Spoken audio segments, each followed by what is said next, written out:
नमस्कार मेरे प्यारे दोस्तों। मेरी आवाज आ रही है आप तक बराबर?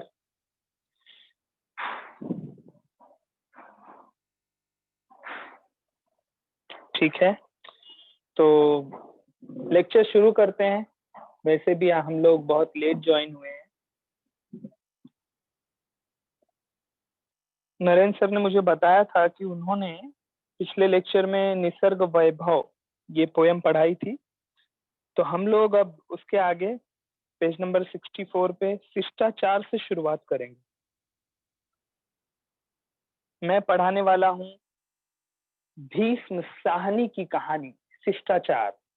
बहुत ही सुंदर एक चरित्रात्मक कहानी है। तो इस कहानी की मैं शुरुआत करता हूँ। मैं पीपीटी शेयर करता हूँ, सभी का ध्यान, और अगर कोई भी डाउट है तो प्लीज मुझे चैट कीजिएगा। तो मैं स्क्रीन शेयर कर रहा हूँ।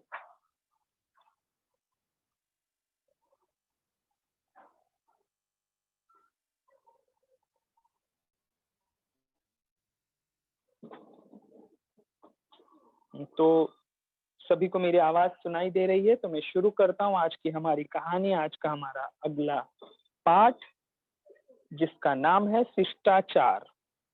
शिष्टाचार का मतलब होता है सभ्य व्यवहार। हर इंसान के अंदर व्यवहार होता है। जो पढ़े लिखे होते हैं उनसे हमें अपेक्षा करते हैं, हम ये चाहते हैं कि वो अच्छा व्यवहार करें। तो क्या होता है शिष्टाचार? इस कहानी में लेखक क्या बताना चाहते हैं, कैसे समझाना चाहते हैं, ये हमें कहानी पढ़ के ही समझ में आएगी। बहुत मजा आएगा।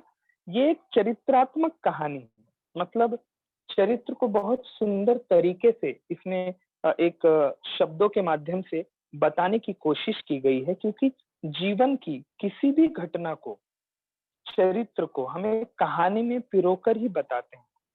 तो इस कहानी के माध्यम से पति पत्नी, नौकर मालिक के संबंध में जो आज के लोगों का नजरिया है कि लोग कैसे नौकरों के बारे में सोचते हैं, क्या विचारधारा रखते हैं, और नौकर का अपने मालिक के प्रति क्या कर्तव्य होता है, तो जाने अनजाने ये कहानी कहीं ना कहीं एक शिष्टाचार पे जाकर रुकती है, और किस तरह से पछतावा होता है लोगों को। बहुत ही घुमावदार ये कहानी है।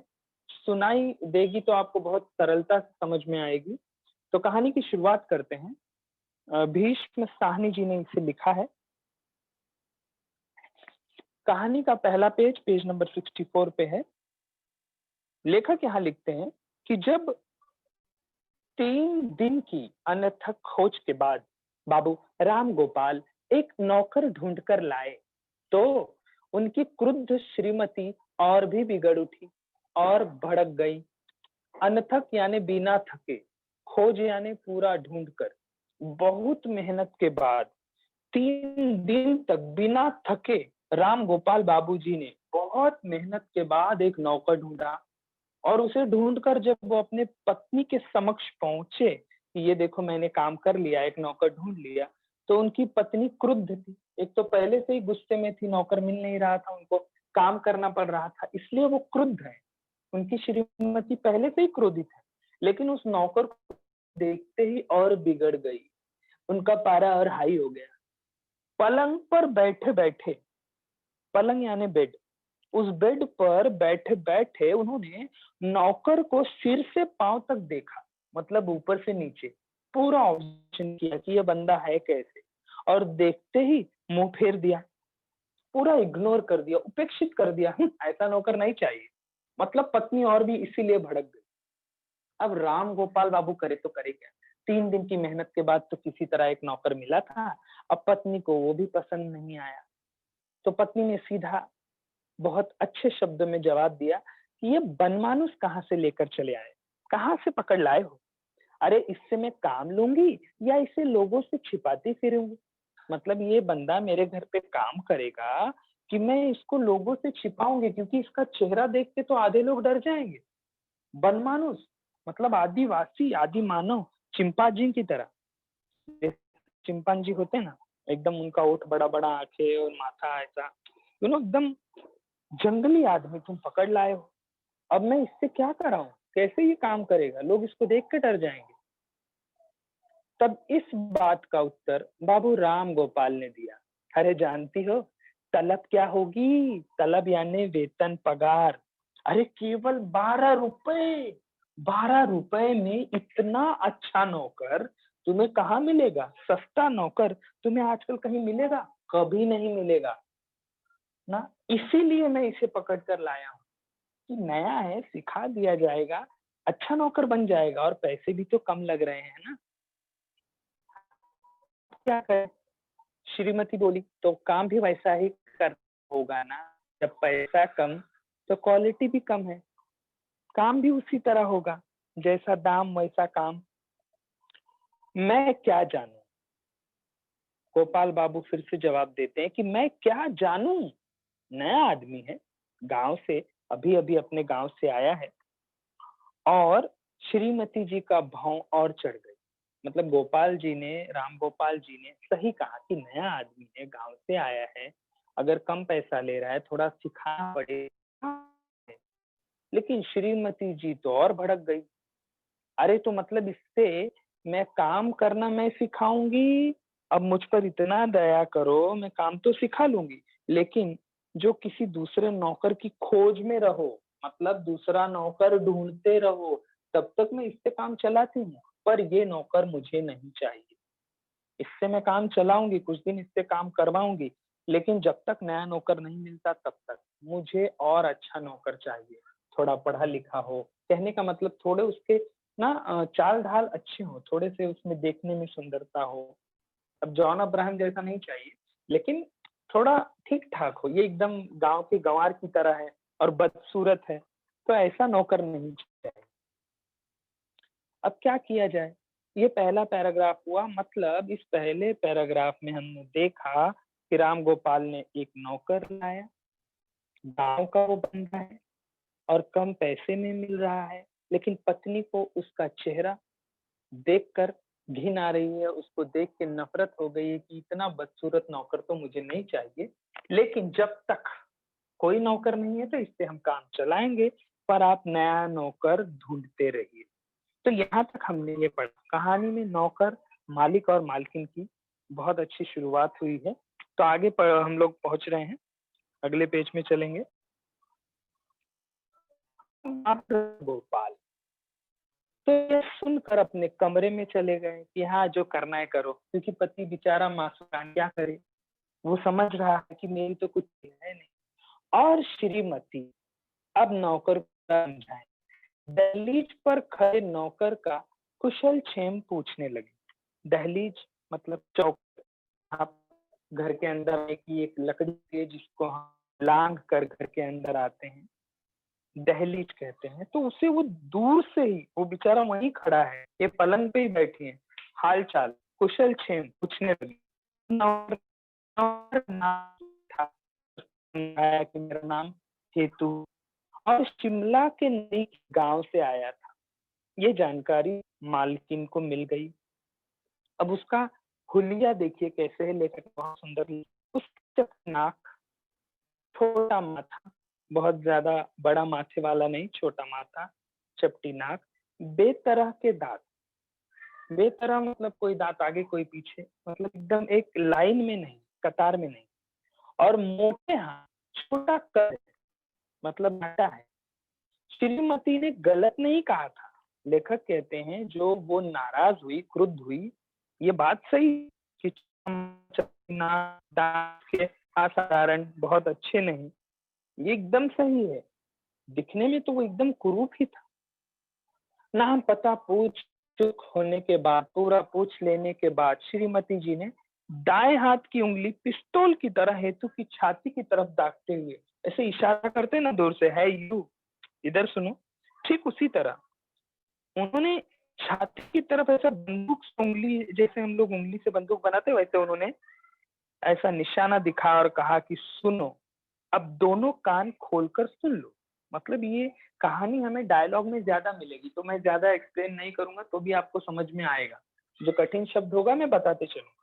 अब इशारा कर दिया कि देखो, दोनों कान खोलकर सुनना, मतलब जो चोरी चकार की तो सीधा हवालात में भिजवा दूंगी, सीधा जेल में जाओगे। मतलब वो पहले से ही डरा देना चाहते कि नौकर गलती से भी कोई ऐसा कदम ना उठाए कि जिससे श्रीमती जी का नुकसान हो, क्योंकि वो चाहती नहीं है ना इसे रखना। तो कम दिनों में ये लंबा हाथ मार के निकल गया तो, चोरी करके निकल गया तो। इसलिए इस बात कि तुम्हें कोई ऐसा नहीं करना है तो एकदम सरल था। और जो यहाँ हम कर रहे हैं, एक पाई का मतलब एक-एक रुपए का हिसाब देना होगा और देना होगा। नौकर बेचारा है गाँव का मासूम प्राणी, उसको तो काम चाहिए, थोड़ा-सा दाम चाहिए, थोड़ी-सी इज़्ज़त, थोड़ा-सा पैसा। वो आया है कमाने के लिए, वो तो काम करेगा। ये पैराग्राफ भी हो गया। मुझे लगता है इसमें भी कोई डाउट नहीं होगा, बहुत सरल कविता कहानी इसमें है। श्रीमती जी का विचार नौकरों के बारे में वही कुछ था जैसा लोगों का होता। श्रीमती मतलब राम गोपाल की पत्नी। उनकी विचारधारा ठीक वैसी थी जो अक्सर लोगों का होता है कि नौकर सब झूठे होते हैं। मतलब ज्यादातर नौकर झूठ ही बोलते हैं, गलीज होते हैं। गलीज मतलब गंदे, मतलब साफ सफाई पे ध्यान नहीं देते, लंपट होते हैं। लंपट मतलब धोखा देने वाले, बदमाश। और किसी पर विश्वास नहीं किया जा सकता, हम भरोसा ही नहीं कर सकते। ये विचारधारा मतलब मेंटालिटी श्रीमती जी की पहले से ही थी, आम लोगों की तरह। मतलब वो बहुत ऊपर उठकर ये मानवता और समाजवादी ऐसी कुछ विचारधारा नहीं थी। नौकर मतलब औकात रहेगा, नौकर की तरह ही रहेगा, वैसी विचारधारा। मतलब उनका किसी भी इंसान पर, नौकर जो भी काम करने आएगा वो किसी कोई भी हो, भरोसा नहीं। मतलब इन पे विश्वास ही नहीं कर सकते, सभी झूठ बोलते हैं, सभी पैसा काटते हैं। काटते हैं मतलब चुराते हैं, सभी नौकर पैसा चुराते हैं। सभी हर वक्त नौकरी की तलाश में ही रहते हैं। वो कैसे?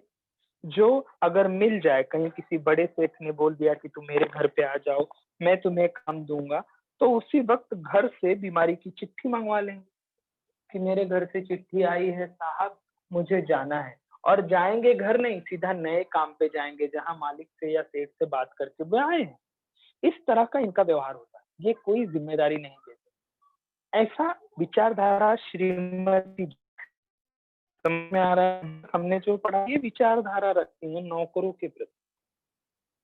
अब श्रीमती जी का जो व्यवहार है नौकरों के साथ, नौकरों का सा ही था। मतलब अपनापन नहीं, नौकरों के जैसा ही व्यवहार रखती है। और यूं तो घर में उनकी ही हुकूमत है, पति हो या नौकर, सब उनसे कांपते हैं। हुकूमत यानी राज, मतलब उनका ही राज चलता है। और जब उन्हें पतिदेव पर गुस्सा आता, अब आगे बढ़ते हैं कहानी में धीरे धीरे। अब नौकर तो घर में आ चुका है, अब किसी न किसी तरीके से उसे झेलना ही है। श्रीमती बेचारी करे तो क्या करे, अब ये जो नौकर है इससे काम लेना ही है। अब यहाँ पर लेखक आगे लिखते हैं कि श्रीमती जी को, यानी जब भी गुस्सा आता राम गोपाल की पत्नी को, वो अपने पति को अंग्रेजी में बात करती, मतलब अंग्रेजी में डांटती। और जब वो नौकर पर गुस्सा आता तो गालियों से बात करती, भयानक गालियां देती। दोनों की लगाम खींच कर रखती थी। लगाम खींच कर रखना मतलब वश में रखना, अपने काबू में रखना। ये पैराग्राफ भी हो गया। मतलब एक प्रकार से पूरे घर को उन्होंने नियंत्रण में रखा था, कंट्रोल में रखा था। अब उनके घर में क्या होता था देखते हैं। जब नौकर आ ही गया है, हाँ अब वो घर में रह रहा है, काम कर रहा है, तो मालकिन देखो कैसे नजर रखती है, सीआईडी पुलिस की तरह। उनकी तेज नजर, उनकी मतलब श्रीमती जी की, राम गोपाल की पत्नी, उनकी तेज यानी एकदम तीखी नजर पलंग पर बैठे बैठे भी नौकर के हर काम की जानकारी रखती थी कि नौकर क्या कर रहा है, कहाँ जा रहा है, कहाँ बैठ रहा है, पूरी जानकारी। नौकर ने कितना घी इस्तेमाल किया खाने में, मतलब पूरा ध्यान रख रही है। कितनी रोटियां वो निगल गया, सोचो बेचारा कितनी रोटी खा रहा है वो भी गिन रही है। अपनी चाय में वो नौकर कितने चम्मच चीनी उड़ेलता है, कितना उसने चम्मच डाला, कितना शक्कर लिया, कितना वो रोटी खा रहा है, कितना घी यूज कर रहा है, पूरा एक एक चीज का पाई पाई का हिसाब यहाँ आगे है जासूसी नॉवेलों की शिक्षा, नॉवेल यानी उपन्यास के फलस्वरूप उसका वो रिजल्ट हुआ कि उन्हें नौकर की हर क्रिया, हर कार्य, क्रिया मतलब कार्य, हर कार्य में सिर्फ षड्यंत्र नजर आता था। षड्यंत्र यानी साजिश। ऐसा लगता था कि जैसे हर नौकर क्राइम पेट्रोल सावधान इंडिया यही रूप करने वाला मालकिन का गहना खजाना रुपया देख रहा है और किसी दिन गला काटेगा और लूट कर भाग जाएगा। यही डर श्रीमती जी के मन में कि सब नौकर खतरनाक होते हैं, बेईमान होते हैं, बदमाश होते हैं, ये उनकी विचारधारा थी। यहाँ पर कहानी एकदम सेट हो रही कि राम प्रसाद सीधे साधे हैं, पर श्रीमती जी को नौकर के ऊपर भरोसा नहीं। समझ में आ रहा है यहाँ तक? षड्यंत्र मतलब साजिश, कपट भरी योजना। ठीक है, तो यहाँ तक हम कहानी को समझ चुके हैं। फिर आगे बढ़ते हैं धीरे धीरे। मतलब ये क्लियर हो गया कि श्रीमती जी को 1% भी अपने नौकर पर भरोसा नहीं। और तो यही इंतजार में है कि ये नौकर कुछ दिन में जाएगा, नया नौकर अगर आएगा तो। और काम चलने लगा, समय गुजरने लगा, इसी नौकर से सब काम होने लगा। क्योंकि कोई कैसा भी हो, तो धीरे धीरे साथ होता है तो बुरे भी अच्छे लगने लगते हैं। हेतु अरूप तो था ही। अरूप मतलब कुरूप, जिसका रूप का कोई भी मतलब ऐसा गुण नजर नहीं आ रहा था ना, सुंदर मतलब उसका चेहरा बहुत कुरूप था, बदसूरत जिसे हम कह सकते। और उस पर वो उजड्ड भी था। उजड्ड मतलब असभ्य, पढ़ा लिखा तो था नहीं, गंवार भी था, अनपढ़, उसे नहीं लिखना पढ़ना कुछ भी नहीं आता था। तो उसके मोटे मोटे स्थूल हाथों से, स्थूल यानी मोटे मोटे जो हाथ होते थे, कड़क हाथ होते थे, भाई गांव का मेहनती इंसान था वो, कठोर हाथों से कांच के गिलास टूटने लगे। थोड़ा भी धक्का लगा तो एक कांच का गिलास गया। तो चलो 2 रुपया, 1 रुपया, 8 आना, 4 आना, जो भी वो मालकिन उस समय पैसा काट लेती थी। मतलब कहानी में अब ट्विस्ट आने लगा, नुकसान होने लगा। श्रीमती जी ने जो सोचा था वो अब हो रहा था। काम तो वो कर ही रहा था, समय गुजर रहा था, पर नुकसान भी हो रहा था। तो होता क्या था, नुकसान होने का मतलब श्रीमती जी सीधा भड़क जाती थी, निकल निकल मेरे घर से। लेकिन जानती थी अब नया नौकर तो है नहीं, फिर बुलाती थी चलो घर में। मतलब उसको दिन दिन में, अब देखो कितना आगे अच्छे से लिखा हुआ है कि श्रीमती जी दिन में 10-10 बार जब जब कुछ नुकसान होता तब तब उसे नौकरी से बर्खास्त कर देती थी। नौकरी से बर्खास्त करना यानी नौकरी से निकाल देना। जितनी बार नुकसान होता उतनी बार उसे डांट मिलती और वो नौकरी से निकाला जाता। पर मजबूरी, मजबूरी बहुत बड़ी समस्या है इस जिंदगी। मालकिन के पास भी नया नौकर तो है नहीं, फिर उसे बुला लिया जाता। पर तब भी, उसके बाद भी हेतु की पीठ बहुत मजबूत थी। मतलब वो बड़ा विनम्र और ऐसा मजबूत था, उसको कुछ फर्क नहीं पड़ता था। मतलब उसको काम करना था, कितना भी तुम उसे बर्खास्त करो, निकाल दो, वो मतलब कुछ भी ध्यान नहीं देता था। सब सुनी अनसुनी करता था, उसको काम करना है।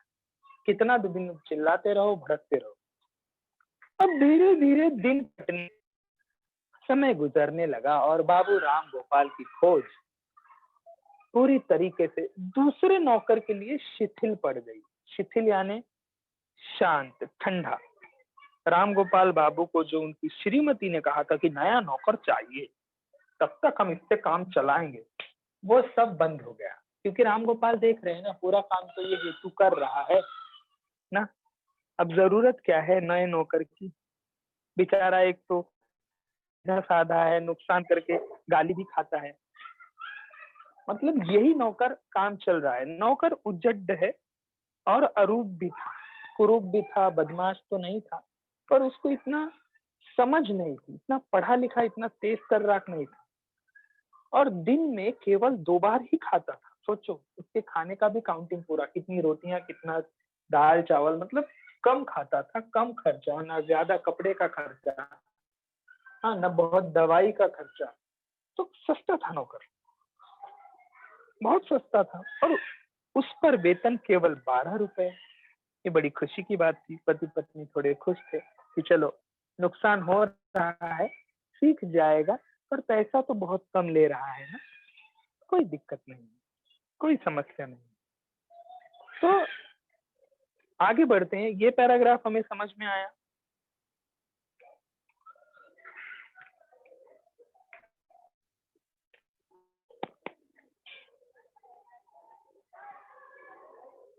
कोई डाउट है? मेरी आवाज बराबर आ रही है?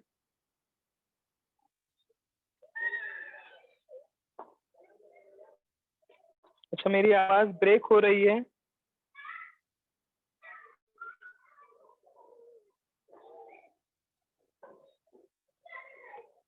अच्छा, नो डाउट।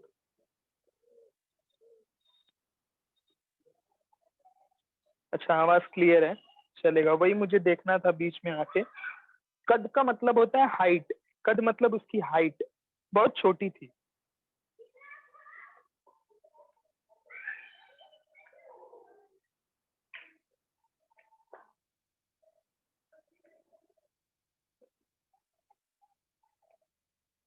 चलो आगे बढ़ते हैं मेरे दोस्तों, कहानी में हम आगे बढ़ते हैं, वक्त नहीं खराब करते हैं। तो बीच में मैं 1 2 3 या 4 पैराग्राफ के बाद बीच बीच में आपका मैं मैसेज देखूंगा।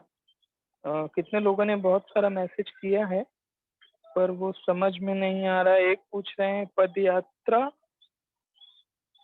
नजर, नजर मतलब तो आंखें होती है, पैनी नजर होगी।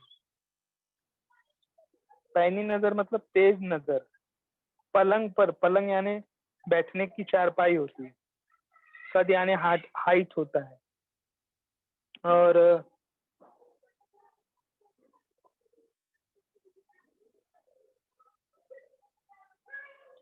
ठीक है, और सबको बराबर समझ में आ रहा है?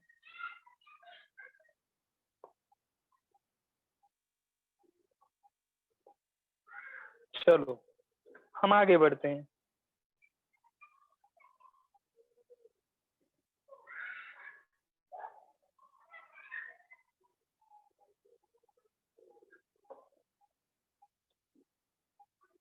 हम्म कहानी की शुरुआत में हमने यही सब देखा, बहुत सरल थी कि एक नौकर मिला, पति पत्नी थे, जरूरत थी नौकर की, अब नौकर आ गई, समय गुजरता गया।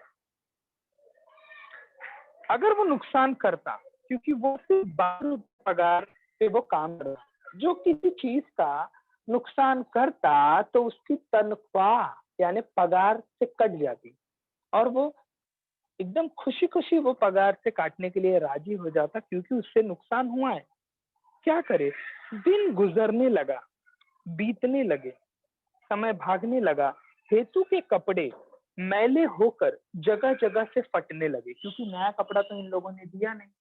और वही एक कपड़ा अगर लगातार रोज पहन रहे हो तो गंदगी उसमें बैठ जाएगी, गंदा हो जाएगा, और गंदा होने पे कपड़ा फटने लगता है।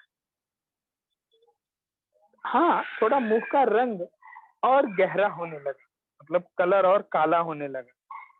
थोड़ा सा गांव का भोला भाला धीरे धीरे शहरी नौकर में तब्दील होने लगा, मतलब बदलाव होने लगा, ऐसा नहीं है, चेंजेस हुई, थोड़ा सा वो चालाक हुआ।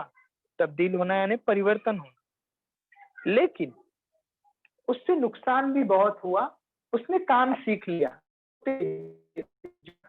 की तरह 3 महीने गुजर गए, 3 महीने का वक्त गुजर गया और नौकर थोड़ा सा जानकार हो गया।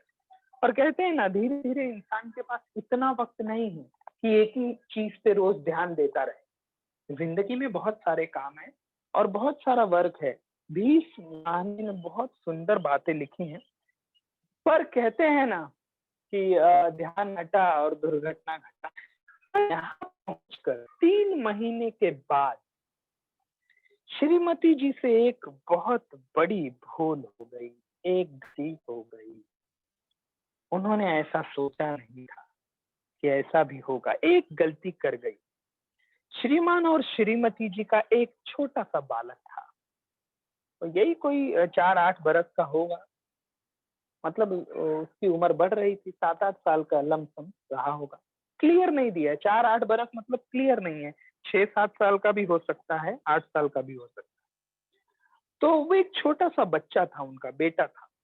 और प्रथानुसार हमारे हिंदू धर्म में रीति रिवाज के अनुसार, प्रथा यानी बहुत सारे रीति रिवाज होते हैं। हर धर्म के अलग अलग रिवाज होते हैं। कहीं बचपन में ही मुंडन संस्कार हो जाता है, कहीं जनेऊ संस्कार हो जाता है। तो यहाँ पर उसके मुंडन संस्कार के दिन नजदीक आ रहे थे, मतलब पूरा बाल निकाल देते हैं और एक थोड़ी सी पीछे ना थोड़ा सा बाल छोड़ देते हैं और मुंडन संस्कार होता है। हर धर्मों में अलग अलग तरीके से होता है। तो हिंदी रीति रिवाज में ये संस्कार होता है 10 साल के अंदर। अब ये फंक्शन उनके घर में था। इसमें बहुत जोर शोर से पूरा रिश्तेदारों को बुलाया जाता है। एक बर्थडे से भी ज्यादा खर्चा होता है। पूरे घर में बड़े उत्साह और प्यार से मुंडन की तैयारियां होने लगी। चारों तरफ शोर, एकदम एक खुशी का माहौल आ गया। हाँ, ब्राह्मण जाति में होता है ये सब संस्कार। अब कहानी में ट्विस्ट कब आएगा कि बेटे के वात्सल्य ने, वात्सल्य यानी ममता, प्रेम, श्रीमती जी जो हर दिन, हर वक्त, हर मिनट नौकर पे नजर रखती थी कि कहीं कोई नुकसान न हो जाए, कहीं कोई ये चोरी चकारी तो न कर। लेकिन अब कहानी में यह है कि जैसे ही बड़ा फंक्शन, ममता है, तो श्रीमती जी की आंखें आटा, दाल, घी से हटकर रंग बिरंगे खिलौनों की ओर उनकी नजर घूम गई। अब इतना बड़ा फंक्शन है तो अब एक छोटी छोटी चीज पे ध्यान थोड़ी देंगे कि नौकर क्या खा रहा है, कहाँ जा रहा है। मतलब लेखक यहाँ बताना चाहते हैं कि श्रीमती जी का ध्यान नौकर की तरफ से हटकर अपने बच्चे की तरफ आ गया। उसको कौन सा खिलौना खरीदना है, उसको कैसे कपड़े खरीदने हैं, कहाँ पर हमारा टेंट लगेगा, शामियाने, शामियाना मतलब टेंट, कहाँ पर मंडप टेंट लगाया जाएगा, बाजे का प्रबंध होने लगा, कहाँ पर बाजा रखेंगे, कैसे वो ना बजाने वाले आएंगे, मित्रों को बुलाया जाएगा, संबंधियों को निमंत्रण पत्र लिखे जाने लगे कि सब कौन कौन गेस्ट आएंगे, मेहमान आएंगे, हाँ क्या उन्हें खाना खिलाना है, किस तरह से उनकी सेवा करनी है। तो इसी काम में श्रीमती जी, श्रीमान जी व्यस्त हो गए। और धीरे धीरे जब जल्दी जल्दी में काम आगे आगे करना है तो चाबियों का गुच्छा, जो चाबियां पूरा एक 7, 8, 10, 20 चाबियां थी, उस चाबियों के गुच्छे को श्रीमती जी के दुपट्टे के छोर में जो बंधा रहता था वहां से निकलकर नौकर के हाथ में रहने लगा। वो चाबी का गुच्छा सोचो, मतलब उसमें सब, अलमारी की चाबी भी है, घर की चाबी भी है, खाने की भंडार घर की भी चाबी है, घर के हर चीज की चाबी अब नौकर के हाथ में आने लगी।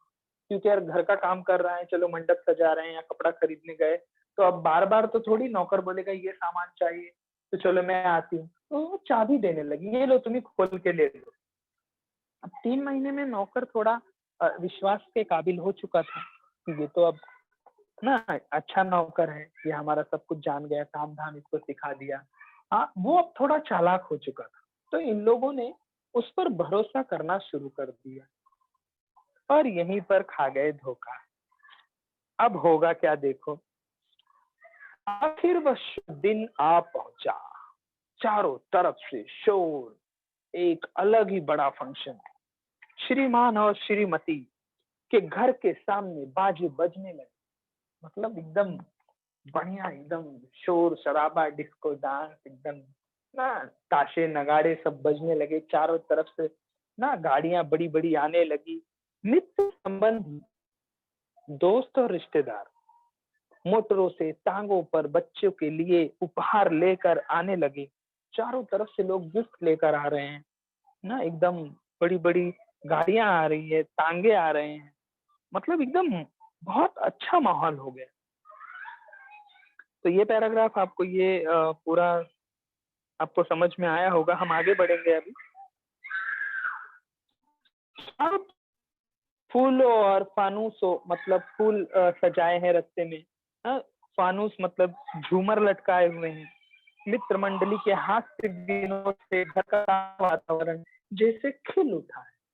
सब आ रहे हैं ना, पार्टीज में हंसी मजाक होता है, खाना पीना होता है, शोर शराबा होता है, बच्चे चिल्ला रहे हैं, कोई वहां भाग रहा है, मतलब घर में एकदम खुशी का माहौल है। श्रीमान श्रीमती घर में शायद उनके बेटे का ये पहला बड़ा फंक्शन रहा होगा, इस तरह से कोई संस्कार का। अब सब खुश हैं, अब होगा क्या? इसी काम के बीच में श्रीमान और श्रीमती काम में इतने व्यस्त थे, इतने वो बिजी हो गए, इतना काम उनके ऊपर था कि उनका ध्यान गया ही नहीं। उनके पास बस सोने की भी फुर्सत नहीं थी। मतलब इतने व्यस्त थे, अपने माथे का पसीना भी वो नहीं पोंछ पा रहे थे, काम करने में इतने व्यस्त थे, बिजी थे, क्योंकि सरकार को पानी,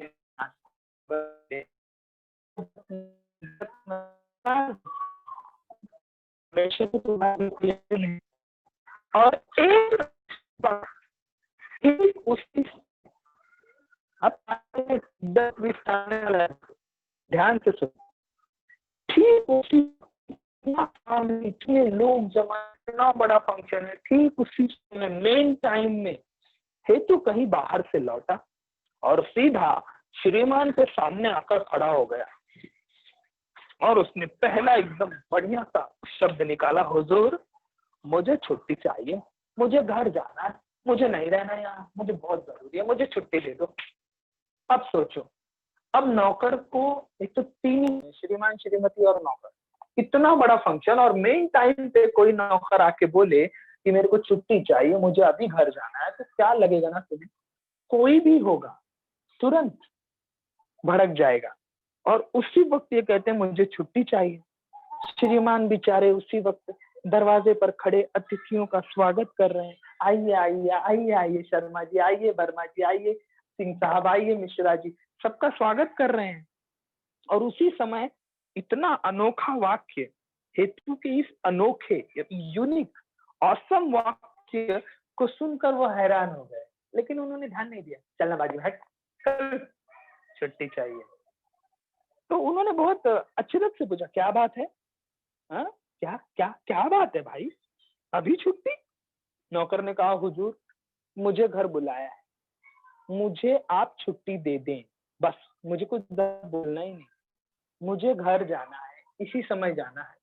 अब श्रीमान की गलत था, भड़क गए, छुट्टी दे दे आज के दिन? अरे तुम्हें आज के दिन ही छुट्टी चाहिए? इतना काम मेरे घर में फैला हुआ है, इतने ना नौकर है ही नहीं मेरे घर में, इतने बड़े बड़े लोग आए हैं। श्रीमान का गुस्सा 7वें आसमान में पहुंच गया, पूरी तरीके से भड़क गए। अब क्या करे, एकदम क्रोध में उबल पड़े। मतलब एक प्रकार से कहते हैं ना, अब वो कंट्रोल ही नहीं कर पाए अपने गुस्से को, भड़क गए। फिर भी उन्होंने कहा, ठीक है जाओ जाओ अपना काम देखो, छुट्टी वुट्टी नहीं मिल सकती इस टाइम। अगर आम इंसान हमारे मुंबई का हो तो सीधा कान के नीचे ही दे, 2-4 बजा दे और फिर बात करे, भाग इधर। एकदम भड़क गए कि देखो छुट्टी तो मैं दे नहीं सकता, और वो भी इस वक्त इतने काम के बीच में, ना छुट्टी नहीं मिल सकती। मेहमान आने वाले हैं और इस महाशय को छुट्टी चाहिए। देखो कैसा बेकार इंसान है। हेतु को फर्क ही नहीं है, फिर भी खड़ा है, नहीं मेरे को छुट्टी चाहिए, अपनी जगह से हिल ही नहीं रहा है, मतलब न टस से मस हो ही नहीं रहा है। श्रीमान झुंझला उठे, मतलब पूरी तरीके से, मतलब हम कहते हैं ना, जाओ यार पहले काम देख लो, जाना बाद में। और वो मानने को तैयार नहीं, नहीं मेरे को जाना है, मैं नहीं रुकने वाला। अब और भड़क गए कि जाते क्यों नहीं, छुट्टी नहीं मिलेगी, भागो इधर से, काम देखो, बाद में बात करूंगा। श्रीमान और जोर से चिल्लाने लगे, लेकिन फिर भी हेतु तो मानने वाला है नहीं। टस से मस न हुआ, टस से मस न हुआ मतलब एक ही जगह ऐसे फेविकॉल की जगह ऐसे जैम लग गया, पूरी तरीके से वो वहीं रुका हुआ, ना आगे कदम बढ़ रहे हैं ना पीछे जा रहे हैं, वहीं पर स्टैचू। मैं तो जाऊंगा। श्रीमान का क्रोध बेकाबू हो गया, मतलब कंट्रोल के बाहर। उन्होंने छूटते ही वो गुस्सा इतना भड़क गया कि हेतु के मुंह पर एक जोर से सटाक करके तमाचा पड़ा और पूरे वातावरण में गूंज गया। अब एक नौकर को फटका पड़ा था ना, सबने ऐसा झुक के देखा भी होगा, कौन नौकर को पड़ी जाने दो, नौकर को इतनी 4 झापड़ मार भी दिया तो कोई फर्क नहीं पड़ता। ये हमारे देश का ऐसा ही, तो हम देखेंगे आगे कहानी में। अब जोर का झापड़ इतना तगड़ा था कि पूरा मतलब वातावरण गूंज गया, सब हैरान। और उसने सीधा मतलब चाटा दे मारा और शुरू कर दिया, उल्लू के पट्टे, मतलब मूर्ख, इस वक्त तुझे छुट्टी चाहिए और तूने छुट्टी मांगने का समय निकाला, ये वक्त है, ये टाइम है। हाँ, इतना काम सिर पर है और मेन टाइम पे तुम छुट्टी मांगोगे? जैसे शादी होने वाली है और दुल्हन बोले नहीं, मैं तुमसे शादी नहीं करूंगी, तो मेन टाइम में कैसे लगेगा? बस अब वरमाला लेकर खड़े हो। वैसे इतना बड़ा प्रोग्राम चल रहा है, इतना काम है घर में और मुख्य टाइम पर हेतु आकर कहते हैं कि मुझे घर जाना है। किसी को भी गुस्सा आएगा। इतनी तगड़ी आवाज हुई, मतलब चाटे की आवाज इतनी तगड़ी थी कि दूर तक गई। बहुत से मित्र संबंधियों ने भी सुनी और आंखें उठाकर देखा भी कि किसको पड़ी, कौन मार खा रहा है। मगर यह देखकर कि केवल नौकर को चाटा पड़ा है, सभी ने आंखें फेर ली, सभी ने ध्यान हटा लिया, नौकर को पड़ा है ना, ठीक है, ये तो होता जाता रहता है, कुछ गलती की होगी, ये तो नॉर्मल है, कुछ गलती की होगी इसलिए मार दिया, कोई बड़ी बात नहीं। मतलब लोगों ने ज्यादा ध्यान नहीं दिया। अब वो कहानी में मजा आगे आएगा। श्रीमती को जब इसकी सूचना मिली तो वो जैसे तंद्रा से जाग गई, जैसे नींद से जाग गई। हे दैया, उसको सब चाबी दिया मैंने, क्या पता कहाँ से क्या क्या उसने चुराया होगा। अरे देवा, लोचा हो गया रे भाई, ये तो बहुत बड़ी गलती हो गई, मैंने तो बहुत बड़ा गलत काम कर दिया। अब श्रीमती जी का तो माथा ठनका। हो ना हो, पूरा मन में कहते हैं ना गलत विचारधारा ऐसे घूमने लगती है। ऐसा कुछ सिचुएशन में कोई छुट्टी ले, हाँ, और आप अभी अभी उस पर भरोसा कर रहे हो और नौकरों के बारे में विचारधारा हमारी क्या है, श्रीमती जी एकदम सटक गई।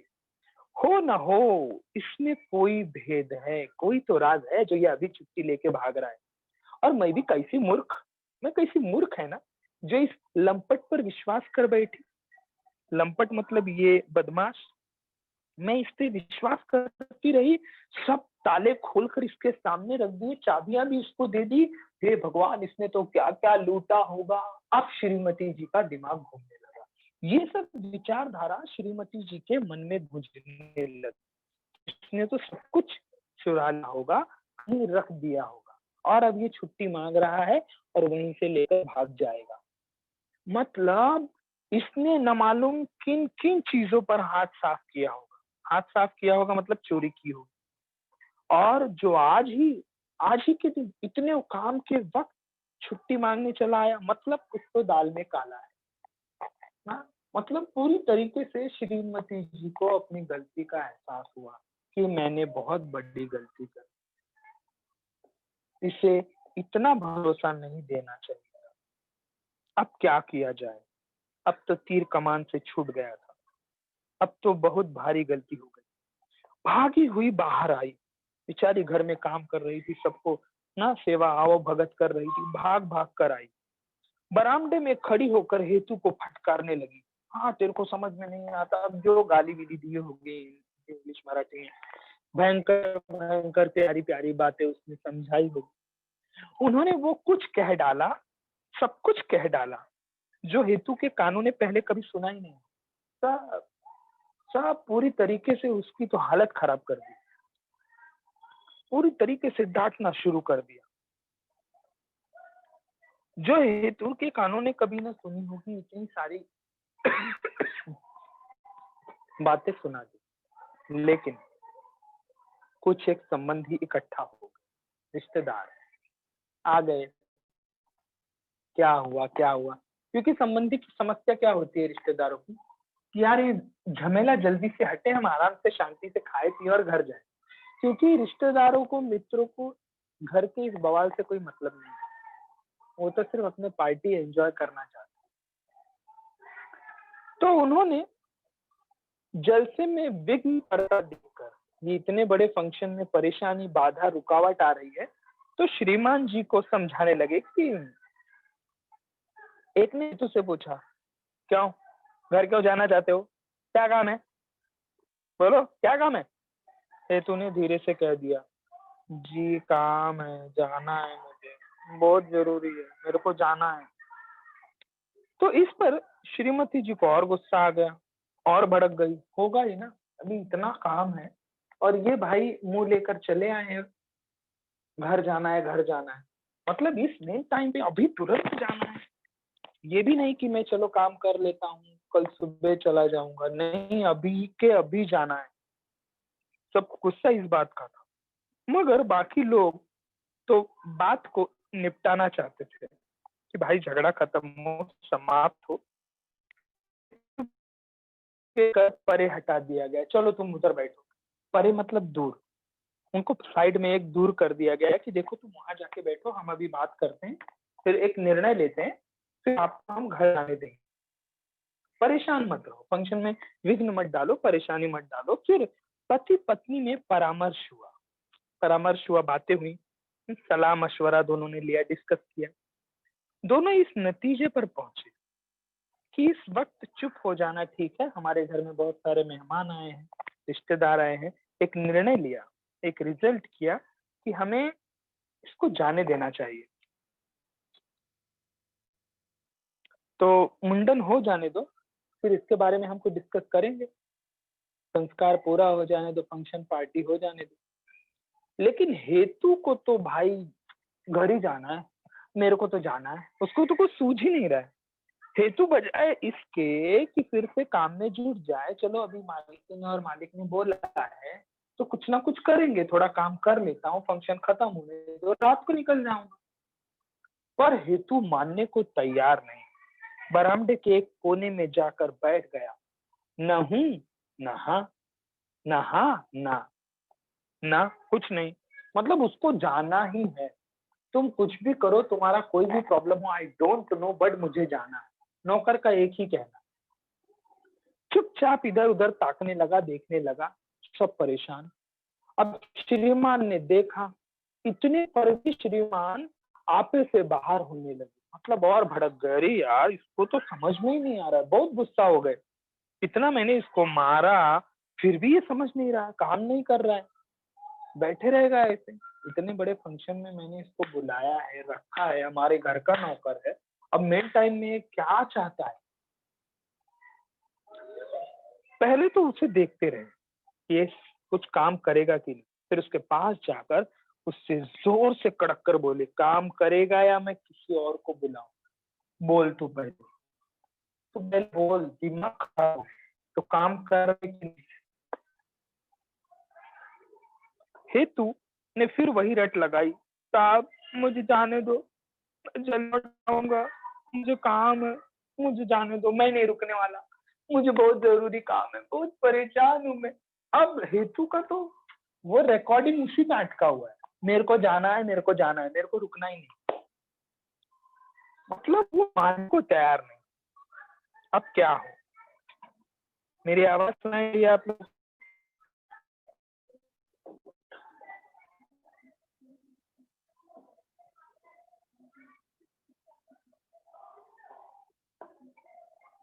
आवाज सुनाई दे रही है सब? कोई डाउट है? मैं डाउट देखना चाहता हूँ। मेरी आवाज में थोड़ा बीच में प्रॉब्लम आया था क्या?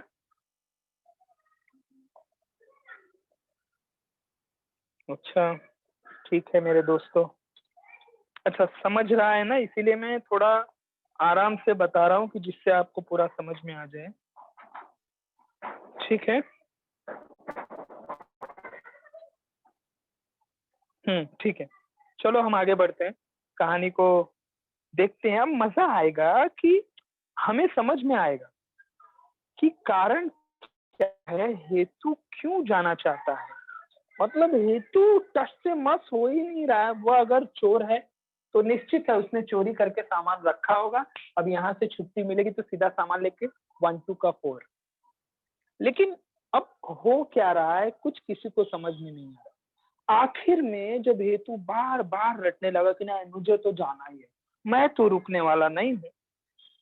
जब जलसे में बहुत से लोगों का ध्यान, फंक्शन में बहुत से लोगों का ध्यान उन सब की तरफ आ गया कि एक दो मित्र ने आके सलाह दी, देखो ऐसा है कि इसका नाम पता लिख लो, इसकी तनख्वाह रोक दो, पगार रोक दो, उसके बाद जाने दो। हाँ, टाइम खोटी मत करो। हमारा ये जो फंक्शन है अच्छा चल रहा है, इसको जल्दी नाम पता एड्रेस लिखो, पेमेंट मत दो, जाने दो। कुछ लोग होते हैं ना, फंक्शन में आके बढ़िया है, तो भी समझे। अब ये बात अच्छी लगी, पगार रोक दो। बेचारा 3 महीना तुम्हारे यहाँ उसने काम किया, हाँ, कितना तो नुकसान करके तुमने पैसा काटा होगा। अगर वो ठीक है, कोई कारण से वो जा रहा है, तो गरीब आदमी का तुम 10-20 रुपया रोक कर अमीर तो नहीं हो जाओगे। पर नहीं, जैसी बुद्धि वैसा काज। श्रीमान ने अपनी डायरी खोली, उस पर हेतु का पूरा पता लिखा, नीचे अंगूठा भी लगवाया। स्टैम्प पेपर नहीं था, नहीं तो वो भी कर लेते। धक्के मार कर बाहर निकाल दिया। मतलब ना उसको मिठाई दी, ना उसको खाना दिया, ना उसको खर्चा दिया, ना पगार दिया। सोचो, ये है इंसान की बड़ी फितरत। उसको धक्के मार के निकाल दिया कि जाओ यहाँ से। अब कहानी में ट्विस्ट आएगा। मतलब हमने देखा कि किस तरह एक नौकर आया, उसने इतनी मेहनत से काम किया, ठीक है थोड़ा बहुत नुकसान किया तो वो उसके पेमेंट से कट गया, पगार से कट गया। हाँ, घर में फंक्शन है, अब कुछ तो मजबूरी रही होगी कि मुख्य टाइम पे वो नौकर छुट्टी लेके घर जाना चाहता था। कुछ तो रहा होगा। तो अभी आगे क्या होगा, इसको जानने के लिए हम अगले लेक्चर में चलें, ठीक है? क्योंकि अभी हमारा टाइम हो चुका है पूरा, ठीक है? और इसको हम नहीं, ये मेरा अगला लेक्चर है। मेरा लेक्चर 30 तक ही था, टाइम हो चुका है मेरे दोस्तों। पर मजा आएगा लास्ट में जब हम पहुंचेंगे। इस पार्ट को पढ़ना मत, मुझसे सुनना, समझ में आएगा। बाय एवरीवन, चलो मिलते हैं फिर अगले लेक्चर में। इसको पूरा करते हैं कि हेतु क्यों उस समय जाने वाला था, क्या बड़ी प्रॉब्लम आ गई उसकी लाइफ की कि वो उसी मेन टाइम पे छुट्टी लेकर गया और उसको कुछ मिला नहीं, फिर भी वो चला गया। तो इस सब को जानने के लिए हम पार्ट को आगे पढ़ेंगे अगले लेक्चर में। Bye everyone.